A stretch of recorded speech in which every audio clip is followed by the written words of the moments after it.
प्यारे विद्यार्थियों सत श्री अकाल।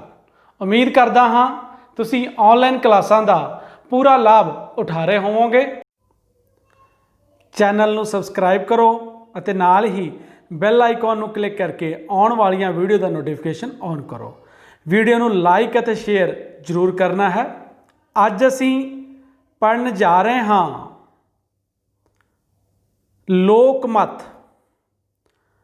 लोकमत भाग पहला।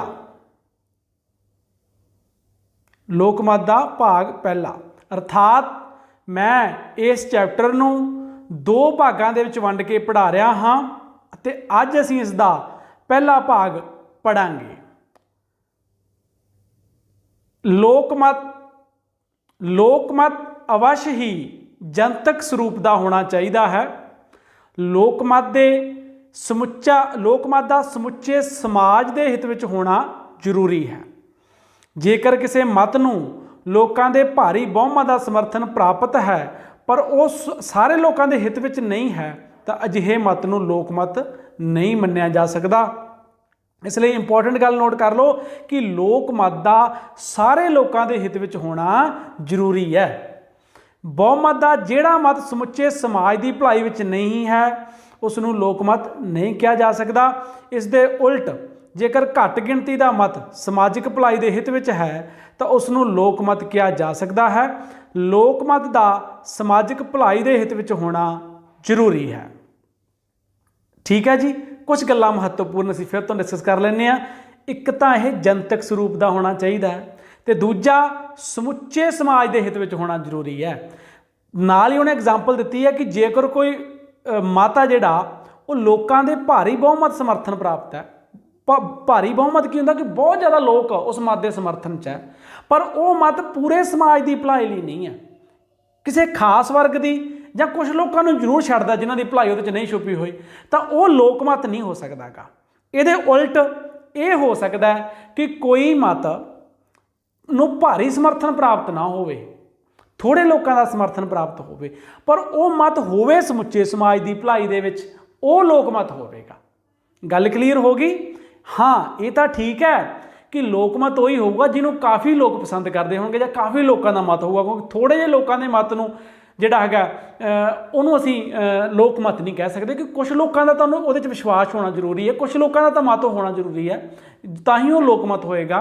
पर नाल ही शर्त कहता है कि मान लो उन्होंने भारी समर्थन प्राप्त है, बहुत ज़्यादा लोगों का वो मत है पर जिहड़ा वो मत है उहदे च सारे समाज की भलाई नहीं बल्कि किसी खास वर्ग की भलाई है जां किसी खास वर्ग की भलाई उहदे विच नहीं है तो फिर वो लोकमत नहीं हो सकता। इहदे उल्ट जेकर किसी मत नूं थोड़े लोगों का समर्थन प्राप्त है पर वह है पूरे समाज के हित की भलाई के लिए फिर वो लोकमत हो सकता है। तो कुल मिला के की सिट्टा कढ़दे असीं लोकमत का, लोकमत समुचे समाज की भलाई जां हित विच होना जरूरी है। इस तो बाद आ गया जी लोकमत की परिभाषा। विलोबी की परिभाषा है लोकमत की। किसी भी मनुखी समाज विच लोकमत वो हुंदा है जो सांझे हित के मामलों संबंधी विचार करते हैं अते अपनी राय बनाते हैं। ये सी लोकमत की परिभाषा। लोकमत के लक्षण या विशेषतावां। सब तो पहली विशेषता लोकमत तर्कपूर्ण हुंदा है। ये ठीक है कि लोकमत लई बहुमत या सर्वसम्मति का होना जरूरी नहीं है, असीं पिछे पढ़ चुके हैं। घट लोगों का मत भी हो सकता है, जरूरी है वह पूरे समाज की भलाई दे विच होना। परंतु फिर भी लोकमत कोई मत लोकमत का स्वरूप तां ही धारण कर सकता है जेकर उस संबंधी आम सहमति होवे। आम सहमति प्राप्त करने लई किसी मत का तर्कपूर्ण या विवेकशील होना बहुत जरूरी है। तर्कपूर्ण हुंदा तथ्यां ते आधारित, विवेकशील तां आम सहमति उन्होंने तां ही प्राप्त होगी जे तर्क के आधार पर पूरे समुचे समाज की भलाई करता होगा। इसलिए लोकमत जिहड़ा है वो तार्किक आधार के उत्ते खरा उतरना चाहिए है, तर्कपूर्ण होना चाहिए है। ये सीमित नहीं सगों सर्वव्यापी हुंदा है। कोई विशेष संप्रदाय ਜਾਂ वर्ग के हितों तक ही सीमित होने वाले मत नूं लोकमत नहीं कहा जा सकता। ਲੋਕਮਤ ਦਾ ਉਦੇਸ਼ ਕਿਸੇ ਵਿਸ਼ੇਸ਼ ਵਰਗ ਜਾਂ ਸ਼੍ਰੇਣੀ ਤੱਕ ਹੀ ਸੀਮਤ ਨਹੀਂ ਕੀਤਾ ਜਾ ਸਕਦਾ, ਸਗੋਂ ਇਸ ਦਾ ਉਦੇਸ਼ ਬੜਾ ਵਿਸ਼ਾਲ ਅਤੇ ਸਰਵਵਿਆਪੀ ਹੋਣਾ ਚਾਹੀਦਾ ਹੈ। ਭਾਵੇਂ ਕਿਸੇ ਸਮਾਜ ਵਿੱਚ ਵੱਖ-ਵੱਖ ਵਰਗਾਂ ਜਾਂ ਪ੍ਰਾਂਤਾਂ ਜਾਂ ਜਾਤੀਆਂ ਜਾਂ ਧਰਮਾਂ ਦੇ ਲੋਕ ਵਸਦੇ ਹੋਣ, ਪਰੰਤੂ ਲੋਕਮਤ ਦਾ ਉਦੇਸ਼ ਇਨ੍ਹਾਂ ਸਭ ਵਰਗਾਂ, ਜਾਤੀਆਂ ਆਦਿ ਨਾਲ ਸੰਬੰਧਿਤ ਲੋਕਾਂ ਦਾ ਕਲਿਆਣ ਕਰਨਾ ਜ਼ਰੂਰੀ ਹੈ। ਠੀਕ ਹੈ ਜੀ, ਇਹ ਸਰਵਵਿਆਪੀ ਹੋਣਾ ਚਾਹੀਦਾ, ਸੀਮਤ ਨਹੀਂ ਕਿ ਕਿਸੇ ਖਾਸ ਵਰਗ ਨੂੰ ਜਿਹੜਾ ਹੈ ਸਿਰਫ ਕਿਸੇ ਖਾਸ ਵਰਗ ਦੀ ਹੀ ਭਲਾਈ ਲਈ ਹੋਵੇ, ਬਲਕਿ ਸਮੁੱਚੇ ਸਮਾਜ ਦੀ, ਜਿਹਦੇ 'ਚ ਸਾਰੇ ਵਰਗ, ਚਾਹੇ ਸਾਡਾ ਸਮਾਜ ਹੈ ਇਹਦੇ 'ਚ ਵੱਖ-ਵੱਖ ਜਾਤੀਆਂ, ਵਰਗਾਂ, ਨਸਲਾਂ, ਧਰਮਾਂ ਦੇ ਲੋਕ ਰਹਿੰਦੇ ਆ, ਪਰ ਲੋਕਮਤ ਸਾਰੇ ਬਿਨਾਂ ਕਿਸੇ ਭੇਦਭਾਵ ਦੇ ਸਾਰਿਆਂ ਦੀ ਭਲਾਈ ਦੇ ਲਈ ਹੋਣਾ ਚਾਹੀਦਾ ਹੈ। ਇਸ ਤੋਂ ਬਾਅਦ ਆ ਗਿਆ ਜੀ, ਇਹ ਪ੍ਰਵਾਨਿਤ ਨੈਤਿਕ ਪੱਧਰਾਂ ਦੇ ਅਨੁਕੂਲ ਹੁੰਦਾ ਹੈ। ਹਰੇਕ ਸਮਾਜ ਵਿੱਚ ਕੁਝ ਪ੍ਰਵਾਨਿਤ ਨੈਤਿਕ ਪੱਧਰ ਹੁੰਦੇ ਹਨ। ਲੋਕਮਤ ਹਮੇਸ਼ਾ ਇਹਨਾਂ ਨੈਤਿਕ ਪੱਧਰਾਂ ਦੇ ਅਨੁਕੂਲ ਹੁੰਦਾ ਹੈ। ਪ੍ਰਵਾਨਿਤ ਨੈਤਿਕ ਪੱਧਰਾਂ ਦੀ ਉਲੰਘਣਾ ਕਰਨ ਵਾਲੇ ਮਤ ਨੂੰ ਲੋਕਮਤ ਦਾ ਦਰਜਾ ਪ੍ਰਾਪਤ ਨਹੀਂ ਹੋ ਸਕਦਾਗਾ। ਹੁਣ ਪ੍ਰਵਾਨਿਤ ਨੈਤਿਕ ਪੱਧਰ ਕੀ ਹੁੰਦੇ ਆ? ਸਭ ਤੋਂ ਪਹਿਲਾਂ ਆਪਾਂ ਨੈਤਿਕ ਪੱਧਰ ਸਮਝਦੇ ਹਾਂ। What is right, what is wrong, ਗਲਤ ਕੀ ਹੈ, ਠੀਕ ਕੀ ਹੈ। ਜੋ ਚੀਜ਼ ਸਾਰੇ ਸਮਾਜ ਦੀ ਭਲਾਈ ਦੇ ਲਈ ਹੈ ਉਹ ਨੈਤਿਕ ਹੈ, ਜੋ ਸਾਰੇ ਸਮਾਜ ਦੀ ਬੁਰਾਈ ਦੇ ਲਈ ਹੈ ਉਹ ਨੈਤਿਕ ਹੈ। ਇਸ ਲਈ ਹੁਣ ਪ੍ਰਵਾਨਿਤ ਨੈਤਿਕ ਕੀ ਹੋਊਗਾ? ਪ੍ਰਵਾਨਿਤ ਨੈਤਿਕ ਪੱਧਰ ਕਿਹਨੂੰ ਕਹਾਂਗੇ?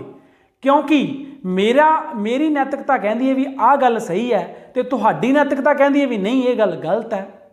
ਇਸੇ ਤਰ੍ਹਾਂ ਤੁਸੀਂ ਕਿਸੇ ਗੱਲ ਨੂੰ ਕਹਿ ਰਹੇ ਹੋ ਨੈਤਿਕ ਤੌਰ ਤੇ ਸਹੀ ਹੈ ਤੇ ਮੈਂ ਉਸ ਨੂੰ ਕਹਿ ਰਿਹਾ ਵੀ ਨੈਤਿਕ ਤੌਰ ਤੇ ਗਲਤ ਹੈ। ਸਾਡੀ ਵਿਅਕਤੀਗਤ ਨੈਤਿਕਤਾ ਦੇ ਵਿੱਚ ਅੰਤਰ ਹੋ ਸਕਦਾ ਹੈ, ਪਰ ਫਿਰ ਵੀ ਸਮਾਜ ਦੇ ਵਿੱਚ ਕੁਝ ਪ੍ਰਵਾਨਿਤ ਕਦਰਾਂ ਕੀਮਤਾਂ ਹੁੰਦੀਆਂ ਜਿਹਨੂੰ ਸਾਰੇ ਮੰਨਦੇ ਆ।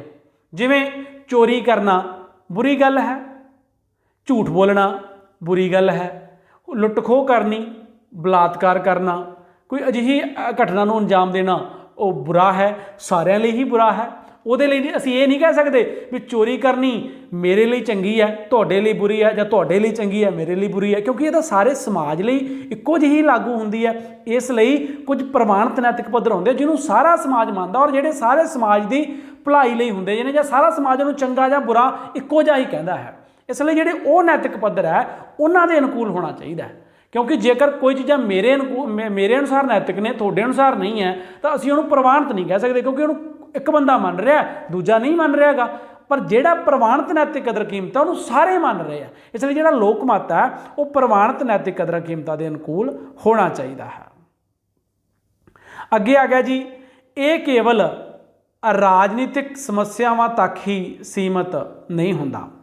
ਲੋਕਮਤ ਕੇਵਲ ਰਾਜ ਦੀਆਂ ਗਤੀਵਿਧੀਆਂ ਜਾਂ ਰਾਜਨੀਤਿਕ ਸਮੱਸਿਆਵਾਂ ਤੱਕ ਹੀ ਸੀਮਤ ਨਹੀਂ ਹੁੰਦਾ, ਸਗੋਂ ਇਸ ਦਾ ਖੇਤਰ ਬਹੁਤ ਵਿਸ਼ਾਲ ਹੈ। ਵਿਅਕਤੀਗਤ ਜੀਵਨ ਦੇ ਹਰ ਪੱਖ ਨਾਲ ਸੰਬੰਧਿਤ ਸਮੱਸਿਆਵਾਂ ਬਾਰੇ ਲੋਕਮਤ ਦਾ ਨਿਰਮਾਣ ਤੇ ਪ੍ਰਗਟਾਵਾ ਹੋਣਾ ਜ਼ਰੂਰੀ ਹੈ।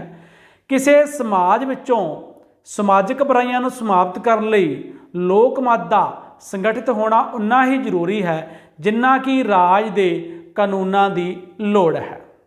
ਠੀਕ ਹੈ ਜੀ, ਜਿਹੜਾ ਲੋਕਮਤ ਹੈ ਸਿਰਫ ਤਾਂ ਸਿਰਫ ਇਹ ਰਾਜਨੀਤਿਕ ਸਮੱਸਿਆ ਤੱਕ ਹੀ ਸੀਮਿਤ ਨਹੀਂ ਹੁੰਦਾਗਾ, ਸਗੋਂ ਇਹ ਵਿਅਕਤੀ ਦੇ ਜਿਹੜੇ ਜੀਵਨ ਦੇ ਹਰੇਕ ਪੱਖ ਨਾਲ ਸੰਬੰਧਿਤ ਹੈ।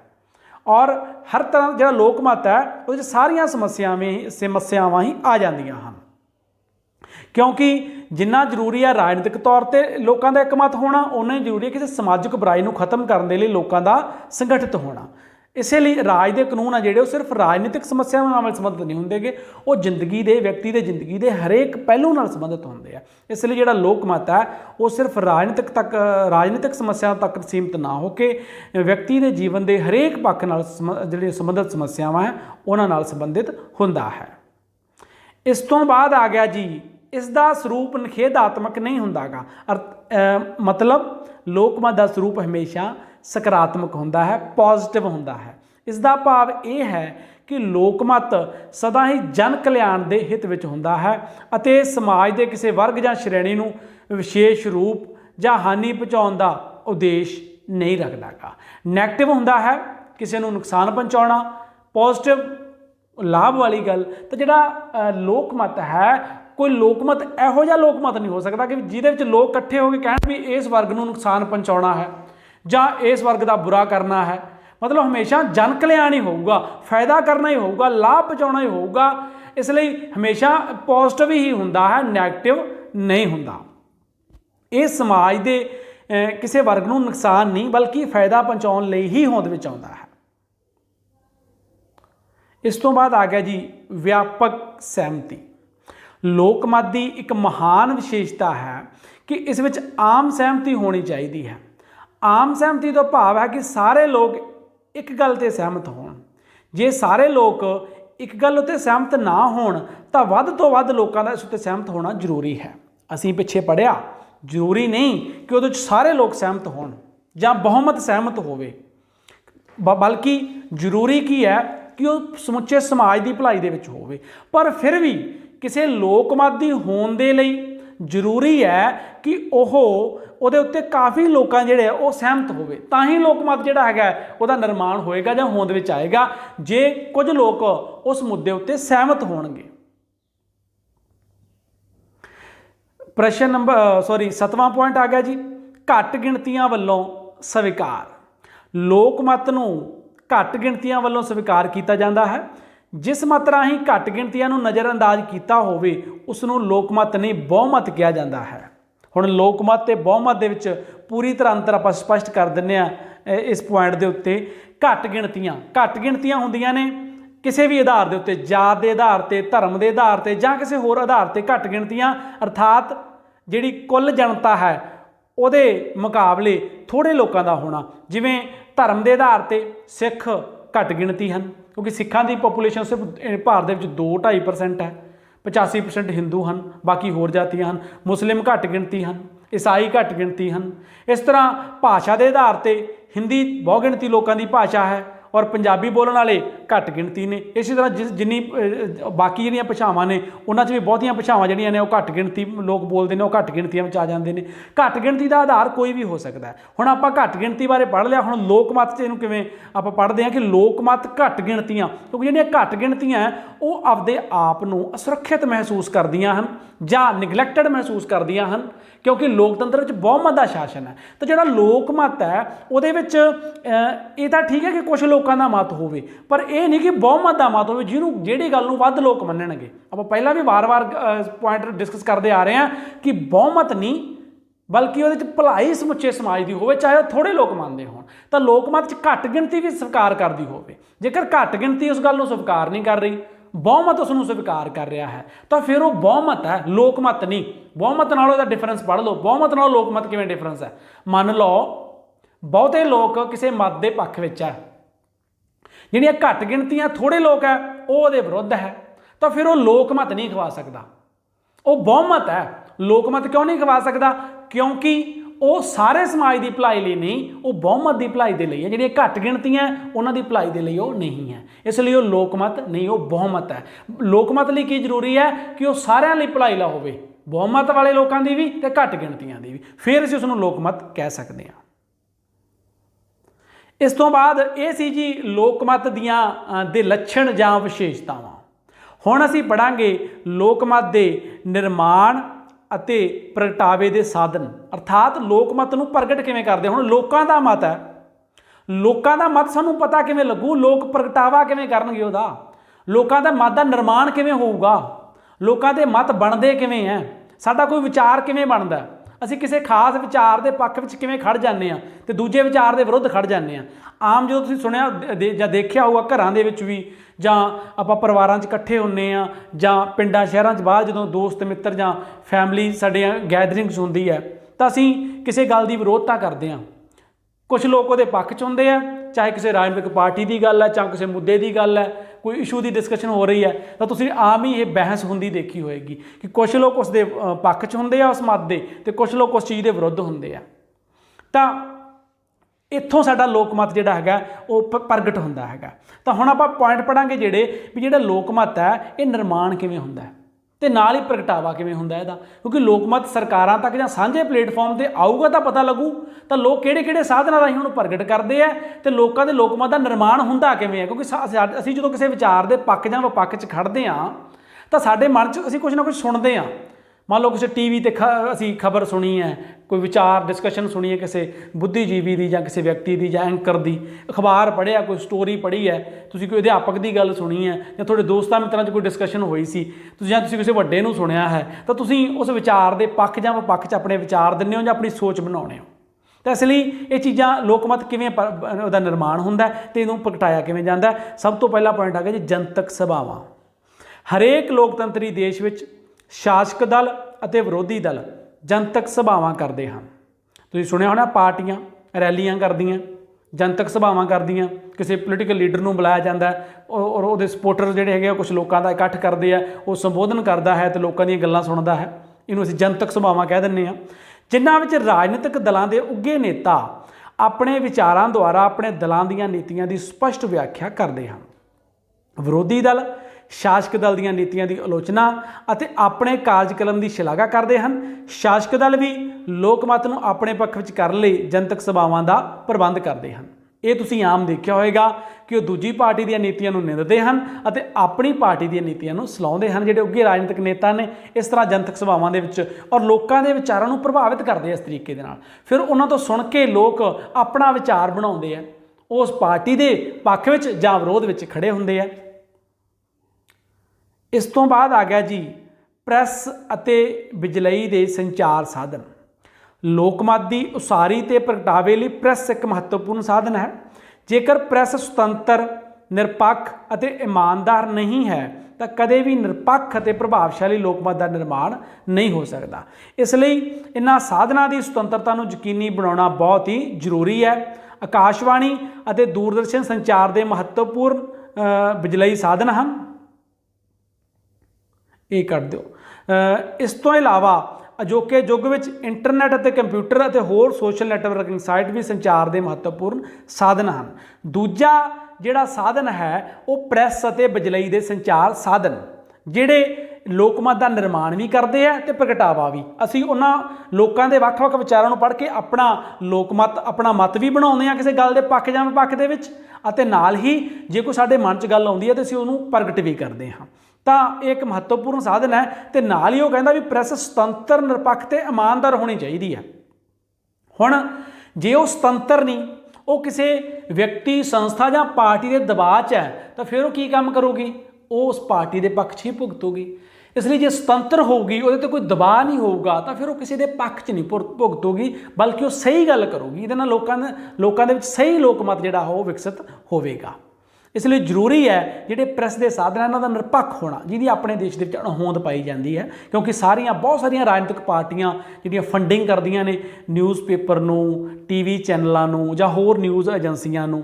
ਇਸ ਤੋਂ ਇਲਾਵਾ ਹੋਰ ਬਹੁਤ ਸਾਰੇ ਰਾਜਨੀਤਿਕ ਦਲ ਜਾਂ ਜਿਹੜੇ ਉੱਘੇ ਰਾਜਨੇਤਾ ਨੇ ਉਹਨਾਂ ਦੇ ਆਪਣੇ ਟੀਵੀ ਚੈਨਲ ਨੇ, ਜਾਂ ਘੱਟੋ ਘੱਟ ਜੇ ਆਪਣੇ ਨਹੀਂ ਤਾਂ ਉਹਨਾਂ ਦੀ ਜ਼ਰੂਰ ਇਹਨਾਂ ਨਾਲ ਸਾਂਠ-ਗਾਂਠ ਜ਼ਰੂਰ ਹੈਗੀ ਹੈ, ਸੰਬੰਧ ਜ਼ਰੂਰ ਹੈਗੇ ਆ। ਇਸ ਲਈ ਜਿਵੇਂ ਆਕਾਸ਼ਵਾਣੀ ਤੇ ਦੂਰਦਰਸ਼ਨ ਬਹੁਤ ਮਹੱਤਵਪੂਰਨ ਸਾਧਨ ਹੈ। ਇਸ ਤੋਂ ਇਲਾਵਾ ਅੱਜ ਦੇ ਯੁੱਗ ਦੇ ਵਿੱਚ ਇੰਟਰਨੈਟ, ਹੁਣ ਤੁਸੀਂ ਦੇਖਦੇ ਹੋ ਫੇਸਬੁੱਕ, ਇੰਸਟਾਗ੍ਰਾਮ, ਵਟਸਐਪ, ਹੋਰ ਬਹੁਤ ਸਾਰੀਆਂ ਸੋਸ਼ਲ ਨੈਟਵਰਕਿੰਗ ਸਾਈਟਸ ਨੇ ਜਿੱਥੇ ਅਸੀਂ ਫ੍ਰੀਲੀ ਆਪਣੇ ਵਿਚਾਰ ਪਾ ਸਕਦੇ ਹਾਂ। ਲੋਕ ਆਪਣੇ ਵਿਚਾਰਾਂ ਦੇ ਹੱਕ ਜਾਂ ਵਿਰੋਧ ਦੇ ਵਿੱਚ ਕੁਝ ਕਹਿੰਦੇ ਹਨ। ਤਾਂ ਇਸ ਲਈ ਜਿਹੜੇ ਇਹ ਸਾਧਨ ਨੇ, ਇਹਨਾਂ ਰਾਹੀਂ ਜਿਹੜਾ ਹੈ ਲੋਕਮਤ ਦਾ ਨਿਰਮਾਣ ਅਤੇ ਪ੍ਰਗਟਾਵਾ ਹੁੰਦਾ ਹੈ। ਇਸ ਤੋਂ ਬਾਅਦ ਆ ਗਿਆ ਜੀ ਰਾਜਨੀਤਿਕ ਦਲ। ਰਾਜਨੀਤਿਕ ਦਲ ਦੇਸ਼ ਨੂੰ ਪੇਸ਼ ਆਉਂਦੀਆਂ ਸਮੱਸਿਆਵਾਂ ਬਾਰੇ ਲੋਕਾਂ ਨੂੰ ਜਾਣਕਾਰੀ ਦਿੰਦੇ ਹਨ ਅਤੇ ਉਹਨਾਂ ਸਮੱਸਿਆਵਾਂ ਦੇ ਹੱਲ ਸੰਬੰਧੀ ਆਪਣਾ ਮਤ ਲੋਕਾਂ ਦੇ ਸਾਹਮਣੇ ਪੇਸ਼ ਕਰਦੇ ਹਨ। ਰਾਜਨੀਤਿਕ ਦਲਾਂ ਦੁਆਰਾ ਚੋਣਾਂ ਸਮੇਂ ਆਪਣੇ ਚੋਣ ਮਨੋਰਥ ਪੱਤਰ ਜਾਰੀ ਕੀਤੇ ਜਾਂਦੇ ਹਨ, ਜਿਨ੍ਹਾਂ ਦੁਆਰਾ ਉਹ ਲੋਕ ਮਤ ਨੂੰ ਆਪਣੇ ਪੱਖ ਵਿੱਚ ਕਰਨ ਲਈ ਯਤਨ ਕਰਦੇ ਹਨ। ਜਿਹੜੇ ਰਾਜਨੀਤਿਕ ਦਲ ਹੈ, ਉਹ ਜਿਹੜਾ ਸੱਤਾਧਾਰੀ ਪਾਰਟੀ ਹੁੰਦੀ ਹੈ, ਖਾਸ ਕਰਕੇ ਉਹਦੇ ਵਿਰੋਧ ਦੇ ਵਿੱਚ ਲੋਕਾਂ ਨੂੰ ਜਾਗਰੂਕ ਕਰਦੇ ਹੈ। ਦੇਸ਼ ਜਿਹੜੀਆਂ ਸਮੱਸਿਆਵਾਂ ਨੇ ਉਹਨਾਂ ਬਾਰੇ ਲੋਕਾਂ ਨੂੰ ਦੱਸਦੇ ਆ, ਜਿਹਨਾਂ ਦੇ ਸਾਹਮਣੇ ਲੈ ਕੇ ਆਉਂਦੇ ਆ, ਅਤੇ ਆਉਣ ਵਾਲੀਆਂ ਚੋਣਾਂ 'ਚ ਆਪਣੇ ਚੋਣ ਮਨੋਰਥ ਪੱਤਰ ਦੇ ਵਿੱਚ ਵਾਅਦੇ ਕਰਦੇ ਆ ਕਿ ਉਹ ਉਹਨਾਂ ਸਮੱਸਿਆਵਾਂ ਦਾ ਹੱਲ ਕਰਨਗੇ। ਇਸ ਤਰ੍ਹਾਂ ਲੋਕਾਂ ਦਾ ਜਿਹੜਾ ਹੈ ਲੋਕਮਤ ਬਣਦਾ ਕਿ ਵਾਕਈ ਹੀ ਸਾਡੇ ਦੇਸ਼ 'ਚ ਸਮੱਸਿਆ ਹੈ ਅਤੇ ਇਸ ਦਾ ਹੱਲ ਜ਼ਰੂਰੀ ਹੈ। ਸਾਨੂੰ ਉਸ ਰਾਜਨੀਤਿਕ ਦਲ ਦੇ ਨਾਲ ਖੜਨਾ ਚਾਹੀਦਾ ਹੈ ਜਿਹੜਾ ਸਮੱਸਿਆ ਦੇ ਹੱਲ ਦਾ ਵਾਅਦਾ ਕਰ ਰਿਹਾ ਹੈ। ਇਸ ਤੋਂ ਬਾਅਦ ਹੈ ਜੀ ਰਾਜਨੀਤਿਕ ਸਾਹਿਤ, ਲਿਟਰੇਚਰ ਜਿਹਨੂੰ ਆਪਾਂ ਕਹਿ ਦਿੰਦੇ ਹਾਂ। ਵਰਤਮਾਨ ਯੁੱਗ ਵਿੱਚ ਕਾਫੀ ਵੱਡੀ ਮਾਤਰਾ ਵਿੱਚ ਰਾਜਨੀਤਿਕ ਸਾਹਿਤ ਪ੍ਰਕਾਸ਼ਿਤ ਕੀਤਾ ਜਾਂਦਾ ਹੈ। जिस तरह पढ़े लिखे लोग प्रकाशित साहित्य ਨੂੰ पढ़ के समस्यावां ਦੇ पक्ष ਤੇ विपक्ष ਵਿੱਚ अपनी राय ਦਾ निर्माण करते हैं। ਹੁਣ ਜਿਹੜਾ लिटरेचर है, पार्टियां अपनी पार्टी ਦੀਆਂ प्राप्तियां, अपनी पार्टी ਦੇ इतिहास ਜਾਂ अपनी पार्टी ਦੇ जिन्ने भी सकारात्मक पक्ष है ਅਤੇ ਦੂਜੀਆਂ ਜਿਹੜੀਆਂ ਵਿਰੋਧੀ ਪਾਰਟੀਆਂ ਉਹਨਾਂ ਦੇ ਖਿਲਾਫ ਉਹਨਾਂ ਦੀ ਜਿਹੜੀਆਂ ਕਮੀਆਂ ਨੇ ਜਾਂ ਉਹਨਾਂ ਦੀਆਂ ਸਮੱਸਿਆਵਾਂ ਨੇ ਉਹਦੇ ਜਾਂ ਜਿਹੜੀਆਂ ਉਹਨਾਂ ਨੇ ਕੰਮ ਕੀਤੇ ਨੇ ਉਹਦੇ ਵਿਰੋਧ ਦੇ ਵਿੱਚ ਜਿਹੜਾ ਲਿਟਰੇਚਰ ਛਾਪਦੇ ਆ ਤੇ ਜਿਹੜੇ ਲੋਕ ਹੈ ਉਹਨੂੰ ਪੜ੍ਹਦੇ ਆ ਲਿਟਰੇਚਰ ਨੂੰ ਤੇ ਪੜ੍ਹ ਕੇ ਆਪਣੇ ਮਤ ਦਾ ਨਿਰਮਾਣ ਕਰਦੇ ਹਨ। ਇਸ ਤੋਂ ਬਾਅਦ ਆ ਗਿਆ ਜੀ ਸਿਨੇਮਾ। ਸਿਨੇਮਾ ਵੀ ਲੋਕ ਮਤ ਦੇ ਨਿਰਮਾਣ ਕਰਨ ਅਤੇ ਪ੍ਰਗਟਾਉਣ ਦਾ ਇੱਕ ਮਹੱਤਵਪੂਰਨ ਸਾਧਨ ਹੈ। ਚੰਗੇ ਚਲਚਿੱਤਰਾਂ ਦੁਆਰਾ ਸਮਾਜਿਕ ਕੁਰੀਤੀਆਂ ਤੇ ਰਾਜਨੀਤਿਕ ਬੁਰਾਈਆਂ ਸੰਬੰਧੀ ਸਧਾਰਨ ਜਨਤਾ ਨੂੰ ਸੁਚੇਤ ਕੀਤਾ ਜਾ ਸਕਦਾ ਹੈ। ਜੇਕਰ ਚਲਚਿੱਤਰਾਂ ਨੂੰ ਬਣਾਉਣ ਵਾਲਿਆਂ ਦਾ ਉਦੇਸ਼ ਸਮਾਜਿਕ ਜੀਵਨ ਦੇ ਪੱਧਰ ਨੂੰ ਉੱਚਾ ਚੁੱਕਣਾ ਹੋਵੇ ਤਾਂ ਚਲਚਿੱਤਰਾਂ ਰਾਹੀਂ ਲੋਕ ਮਤ ਦੇ ਨਿਰਮਾਣ ਲਈ ਲਾਭਦਾਇਕ ਭੂਮਿਕਾ ਨਿਭਾ ਸਕਦੇ ਹਨ। ਹੁਣ ਫਿਲਮਾਂ, ਸਿਨੇਮਾ, ਇਸ ਤੋਂ ਇਲਾਵਾ ਸੀਰੀਅਲ ਜਾਂ ਸਟੋਰੀਜ਼ ਜਾਂ ਥੀਏਟਰ ਜਿਹੜੇ ਨਾਟਕ ਨੇ ਉਹਨਾਂ ਦੇ ਵਿੱਚ ਬਹੁਤ ਸਾਰੀਆਂ ਜਿਹੜੀਆਂ ਸਮਾਜਿਕ ਬੁਰਾਈਆਂ ਨੇ ਉਹਨਾਂ ਦੇ ਖਿਲਾਫ ਗੱਲ ਕੀਤੀ ਜਾਂਦੀ ਹੈ ਜਾਂ ਉਹਨਾਂ ਦੀ ਪੇਸ਼ਕਾਰੀ ਕੀਤੀ ਜਾਂਦੀ ਹੈ। ਤੇ ਜੇਕਰ ਤੇ ਲੋਕ ਉਹਨਾਂ ਚੀਜ਼ਾਂ ਨੂੰ ਪ੍ਰਭਾਵ ਨੂੰ ਗ੍ਰਹਿਣ ਕਰਦੇ ਨੇ, ਲੋਕ ਸਿੱਖਦੇ ਨੇ, ਲੋਕ ਸਮਝਦੇ ਨੇ ਉਸ ਦੇ ਨਾਲ ਗੱਲਾਂ ਨੂੰ, ਕਿਉਂਕਿ ਫਿਲਮਾਂ ਰਾਹੀਂ ਸਟੋਰੀ ਰਾਹੀਂ ਲੋਕਾਂ ਨੂੰ ਚੰਗੇ ਤਰੀਕੇ ਦੇ ਨਾਲ ਕਿਸੇ ਗੱਲ ਨੂੰ ਸਮਝਾਇਆ ਜਾ ਸਕਦਾ ਹੈ ਵਰਬਲ ਸਿੱਧੇ ਤੌਰ 'ਤੇ ਕਹਿਣ ਦੇ ਨਾਲੋਂ। ਉਦਾਹਰਨ ਦੇ ਕੇ ਐਗਜ਼ਾਮਪਲੀਫਾਈ ਕਰਕੇ ਸਟੋਰੀ ਬਣਾ ਕੇ ਜਿਹੜਾ ਹੈ ਆਸਾਨੀ ਦੇ ਨਾਲ ਬੰਦਾ ਸਿੱਖਦਾ ਹੈ ਤੇ ਨਾਲੇ ਉਹਦਾ ਅਸਰ ਜਾਂ ਪ੍ਰਭਾਵ ਲੰਬੇ ਸਮੇਂ ਤੱਕ ਲੋਕਾਂ ਦੇ ਮਨਾਂ ਦੇ ਉੱਤੇ ਪੈਂਦਾ ਹੈ। ਇਸ ਲਈ ਜੇਕਰ ਜਿਹੜਾ ਚਲਚਿੱਤਰ ਹਨ ਜਾਂ ਫਿਲਮਾਂ ਹਨ ਜਾਂ ਸਟੋਰੀਆਂ, ਸੀਰੀਅਲ, ਥੀਏਟਰ, ਨਾਟਕ ਹਨ, ਜੇ ਉਹ ਸਮਾਜਿਕ ਜੀਵਨ ਦੇ ਪੱਧਰ ਨੂੰ ਜੇ ਉੱਚਾ ਚੁੱਕਣਾ ਹੋਵੇ ਤਾਂ ਚੰਗੇ ਨਾਟਕਾਂ ਰਾਹੀਂ, ਚੰਗੀਆਂ ਫਿਲਮਾਂ ਦੇ ਰਾਹੀਂ ਲੋਕਾਂ ਦੇ ਜਿਹੜੇ ਦੇ ਵਿੱਚ ਚੰਗੇ ਵਿਚਾਰ ਜਿਹੜੇ ਜਾਂ ਪ੍ਰਭਾਵ ਛੱਡੇ ਜਾ ਸਕਦੇ ਆ, ਜਿਹਦੇ ਨਾਲ ਲੋਕਾਂ ਦੇ ਵਿੱਚ ਚੰਗੇ ਜਿਹੜੇ ਲੋਕ ਮਤ ਦਾ ਨਿਰਮਾਣ ਹੋ ਸਕਦਾ ਹੈ। ਇਸ ਤੋਂ ਬਾਅਦ ਆ ਗਿਆ ਜੀ ਵਿਦਿਅਕ ਸੰਸਥਾਵਾਂ। ਬਹੁਤ ਹੀ ਮਹੱਤਵਪੂਰਨ ਸਾਧਨ ਨੇ ਲੋਕ ਮਤ ਦੇ ਨਿਰਮਾਣ ਦਾ। ਅਜੋਕੇ ਯੁੱਗ ਵਿੱਚ ਵੱਖ-ਵੱਖ ਪੱਧਰ ਦੀਆਂ ਵਿਦਿਅਕ ਸੰਸਥਾਵਾਂ ਵੀ ਲੋਕ ਮਤ ਦਾ ਨਿਰਮਾਣ ਕਰਨ ਵਿੱਚ ਸਹਾਇਕ ਸਿੱਧ ਹੋ ਸਕਦੀਆਂ ਹਨ। ਵਿਦਿਆਰਥੀ ਜੀਵਨ ਵਿੱਚ ਯੁਵਕਾਂ ਦੇ ਦਿਲ ਇੱਕ ਕੋਰੀ ਸਲੇਟ ਵਾਂਗ ਹੁੰਦੇ ਹਨ, ਜਿਸ ਉੱਪਰ ਵਿਦਵਾਨ ਅਧਿਆਪਕ ਆਪਣੇ ਪ੍ਰਭਾਵਸ਼ਾਲੀ ਚਿੱਤਰ ਦੁਆਰਾ ਕੁਝ ਵੀ ਚਿੱਤਰ ਸਕਦੇ ਹਨ। ਵਿਦਿਅਕ ਸੰਸਥਾਵਾਂ ਲੋਕ ਮਤ ਦੇ ਨਿਰਮਾਣ ਵਿੱਚ ਤਾਂ ਹੀ ਸਹਾਇਕ ਸਿੱਧ ਹੋ ਸਕਦੀਆਂ ਹਨ ਜੇਕਰ ਅਧਿਆਪਕ ਉੱਚ ਕੋਟੀ ਦੇ ਵਿਦਵਾਨ, ਨਿਰਪੱਖ ਅਤੇ ਰਾਜਨੀਤਿਕ ਪ੍ਰਭਾਵਾਂ ਤੋਂ ਮੁਕਤ ਚੰਗੀ ਸ਼ਖਸੀਅਤ ਦੇ ਮਾਲਕ ਹੋਣ। ਜਿਹੜੀਆਂ ਐਜੂਕੇਸ਼ਨਲ ਇੰਸਟੀਟਿਊਸ਼ਨ ਨੇ, ਸਕੂਲ ਹੈ, ਕਾਲਜ ਹੈ, ਉਹ ਬਹੁਤ ਹੀ ਮਹੱਤਵਪੂਰਨ ਸਾਧਨ ਹੈ। ਇਸ ਉਮਰ ਦੇ ਵਿੱਚ ਸਾਡੇ ਵਿਚਾਰ ਡਿਵੈਲਪ ਹੋ ਰਹੇ ਹੁੰਦੇ ਹਨ, ਵਿਕਸਿਤ ਹੋ ਰਹੇ ਹੁੰਦੇ ਹਨ। ਬੱਚੇ ਨਵੀਆਂ ਚੀਜ਼ਾਂ ਇਸ ਉਮਰ 'ਚ ਸਿੱਖ ਰਹੇ ਹੁੰਦੇ ਨੇ, ਬਾਹਰ ਦੀ ਦੁਨੀਆ, ਰਾਜਨੀਤਿਕ ਸਿਸਟਮ, ਆਰਥਿਕ ਸਿਸਟਮ ਬਾਰੇ ਨਵੀਆਂ ਗੱਲਾਂ ਜਾਣ ਰਹੇ ਹੁੰਦੇ ਨੇ ਤੇ ਇਸ ਲਈ ਉੱਥੇ ਲੋਕ ਮਤ ਦਾ ਨਿਰਮਾਣ ਹੋਣਾ ਬਹੁਤ ਹੀ ਸੁਭਾਵਿਕ ਹੈ। ਚੰਗੇ ਲੋਕ ਮਤ ਦਾ ਨਿਰਮਾਣ ਤਾਂ ਹੀ ਹੋਏਗਾ ਜੇਕਰ ਉੱਥੇ ਜਿਹੜੇ ਪੜ੍ਹਾਉਣ ਵਾਲੇ ਲੋਕ ਹੈ ਜਾਂ ਉੱਥੋਂ ਦਾ ਮਾਹੌਲ ਹੈ ਜੋ ਅਜਿਹਾ ਹੋਵੇਗਾ ਕਿ ਲੋਕ ਅਧਿਆਪਕ ਉੱਥੋਂ ਦੇ ਵਿਦਵਾਨ ਹੋਣਗੇ ਜਿਹੜੇ ਆਪ ਕਿਸੇ ਖਾਸ ਪਾਰਟੀ ਦੇ ਪ੍ਰਭਾਵ ਵਿੱਚ ਰਹਿ ਕੇ ਕੰਮ ਨਹੀਂ ਕਰਨਗੇ, ਬਲਕਿ ਇਹਨਾਂ ਚੀਜ਼ਾਂ ਤੋਂ ਉੱਪਰ ਉੱਠ ਕੇ ਵਿਦਿਆਰਥੀਆਂ ਦੇ ਵਿੱਚ ਨਿਰਪੱਖਤਾ ਦੇ ਤੌਰ 'ਤੇ ਜਾਂ ਨਿਰਪੱਖ ਭਾਵਨਾ ਸਹਿਤ ਜਿਹੜਾ ਹੈ ਔਰ ਰਾਜਨੀਤਿਕ ਪ੍ਰਭਾਵਾਂ ਤੋਂ ਮੁਕਤ ਹੋਣਗੇ ਔਰ ਵਿਦਿਆਰਥੀਆਂ ਦੇ ਵਿੱਚ ਚੰਗੀਆਂ ਗੱਲਾਂ ਜਾਂ ਚੰਗਾ ਪ੍ਰਭਾਵ ਪਾਉਣਗੇ, ਜਿਹਦੇ ਨਾਲ ਜਿਹੜੇ ਵਿਦਿਆਰਥੀ ਹੈ ਉਹਨਾਂ ਦੇ ਵਿੱਚ ਚੰਗੀਆਂ ਗੱਲਾਂ ਵਿਕਸਿਤ ਹੋਣਗੀਆਂ, ਚੰਗੇ ਲੋਕ ਮਤ ਦਾ ਨਿਰਮਾਣ ਹੋਵੇਗਾ। ਇਸ ਤੋਂ ਬਾਅਦ ਆ ਗਿਆ ਜੀ ਧਾਰਮਿਕ ਸੰਸਥਾਵਾਂ। ਉਹ ਧਾਰਮਿਕ ਸੰਸਥਾਵਾਂ ਜੋ ਪ੍ਰਚਲਿਤ ਸਮਾਜਿਕ ਕੁਰੀਤੀਆਂ, ਵਹਿਮਾਂ ਅਤੇ ਅੰਧ ਵਿਸ਼ਵਾਸਾਂ ਨੂੰ ਸਮਾਪਤ ਕਰਨ ਦੇ ਪੱਖ ਵਿੱਚ ਹਨ। ਇੱਕ ਦ੍ਰਿੜ ਲੋਕ ਰਾਜ ਦਾ ਨਿਰਮਾਣ ਕਰਨ ਵਿੱਚ ਸਹਾਇਕ ਸਿੱਧ ਹੋ ਸਕਦੀਆਂ ਹਨ। ਜਿਹੜੀਆਂ ਧਾਰਮਿਕ ਸੰਸਥਾਵਾਂ ਦੂਜੇ ਧਰਮ ਦੇ ਲੋਕਾਂ ਪ੍ਰਤੀ ਵੈਰ ਵਿਰੋਧੀ ਭਾਵਨਾ ਰੱਖਦੀਆਂ ਹਨ, ਉਹ ਲੋਕ ਮਤ ਦੇ ਨਿਰਮਾਣ ਵਿੱਚ ਕੋਈ ਦੇਣ ਨਹੀਂ ਦੇ ਸਕਦੀਆਂ। ਧਾਰਮਿਕ ਸੰਸਥਾਵਾਂ ਵੀ ਚੰਗੇ ਲੋਕ ਮਤ ਦੇ ਨਿਰਮਾਣ ਵਿੱਚ ਸਹਾਇਕ ਹੁੰਦੀਆਂ ਹਨ, ਪਰ ਤਾਂ ਜੇਕਰ ਉਹ ਧਾਰਮਿਕ ਸੰਸਥਾਵਾਂ ਚੰਗੇ ਆਧਾਰਾਂ 'ਤੇ ਸਥਾਪਿਤ ਹੋਈਆਂ ਹੋਣ ਜਾਂ ਉਹ ਜਿਹੜਾ ਹੈ ਦੂਜੀਆਂ ਧਾਰਮਿਕ ਸੰਸਥਾਵਾਂ ਪ੍ਰਤੀ ਜਾਂ ਲੋਕਾਂ ਪ੍ਰਤੀ ਲੋਕਾਂ ਵਿੱਚ ਧਰਮ ਦੇ ਦੁਆਰਾ ਵੈਰ ਵਿਰੋਧੀ ਭਾਵਨਾ ਨਾ ਰੱਖਦੀਆਂ ਹੋਣ, ਉਹਨਾਂ ਵਿੱਚ ਕੱਟੜਤਾ ਨਾ ਹੋਵੇ, ਉਹ ਨਫ਼ਰਤ ਨਾ ਫੈਲਾਉਣ ਵਾਲੀਆਂ ਹੋਣ।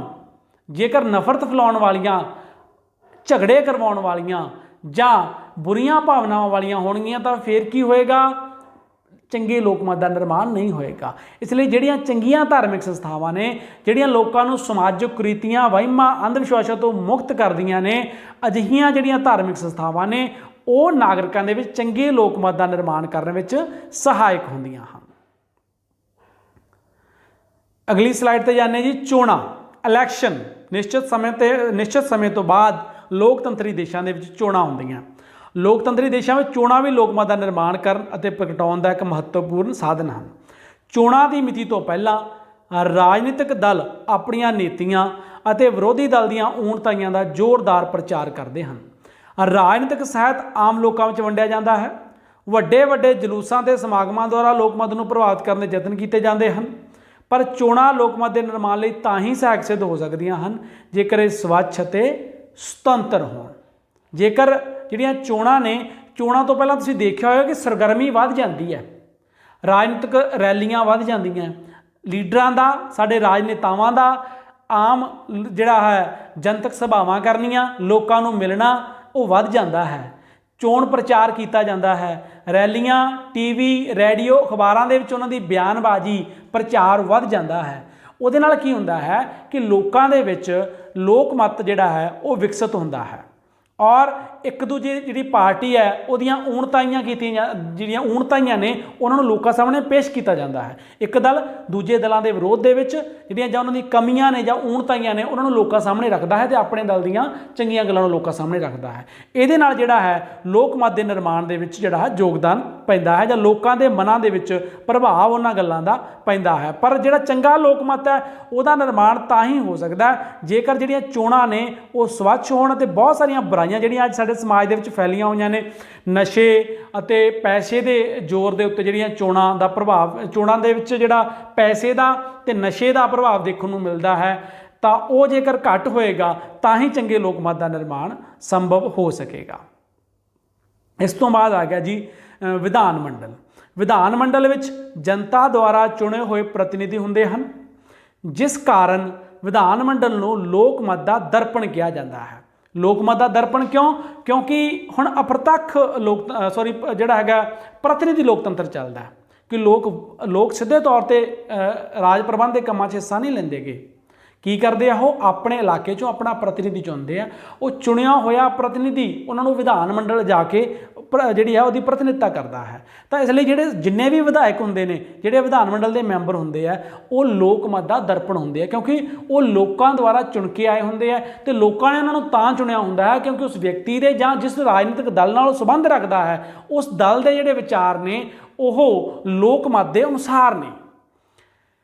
ਵਿਧਾਨ ਮੰਡਲ ਵਿੱਚ ਵੱਖ-ਵੱਖ ਰਾਜਨੀਤਿਕ ਦਲਾਂ ਦੇ ਵਰਗਾਂ ਦੀ ਪ੍ਰਤੀਨਿਧੀ ਹੁੰਦੇ ਹਨ।